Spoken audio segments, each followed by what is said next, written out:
Livraison précieuse attendue par les automobilistes. Comptez encore 7 à 10 jours de galère. C'est en tout cas l'engagement d'Emmanuel Macron qui a annoncé hier soir un retour à la normale dans le courant de la semaine prochaine. La CGT, elle, a un autre programme, appel à la grève nationale dès mardi le 18 octobre. Un mouvement contre les réquisitions et pour la hausse des salaires. Des augmentations, c'est aussi ce que réclament les salariés du nucléaire. Dans le secteur, la grève gagne aussi du terrain. Le site de Gravelines, dans le nord, le plus puissant d'Europe de l'Ouest, rejoint la mobilisation ce matin. Une grogne qui concerne désormais 5 centrales, 8 réacteurs. La France en compte plus d'une cinquantaine. Margot Faudéré, quelles sont les conséquences de cette grève ?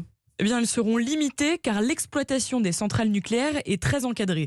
Peu de conséquences sur la production d'abord, puisqu'en tant que chargé de service public, EDF a l'obligation de fournir de l'électricité aux Français et doit donc maintenir l'activité, comme l'entreprise l'a déjà fait par exemple pendant la crise du Covid, rappelle Emmanuelle Galichet, enseignante en physique nucléaire au Conservatoire national des arts et métiers à Paris. EDF faisant de la production d'électricité et l'électricité étant un bien public, les autorités du pays doivent pouvoir intervenir de manière à obliger qu'il y ait assez de personnes en salle de conduite des cœurs de réacteurs. Pas de conséquences non plus sur la sûreté nucléaire. Dans une salle de conduite, un salarié gréviste est automatiquement remplacé pour respecter justement les normes de sécurité. EDF est obligé d'avoir un nombre de personnes responsables de la production électrique. Faire face à toutes les situations incidentelles ou accidentelles qui peuvent arriver. Pour le moment, 8 tranches sont bloquées et les grèves seront reconduites à minima jusqu'à la fin des négociations salariales qui débuteront la semaine prochaine, nous assure un représentant de la division production nucléaire de la CGT. Margot Faudéré du service économie d'Europe 1. 7h34.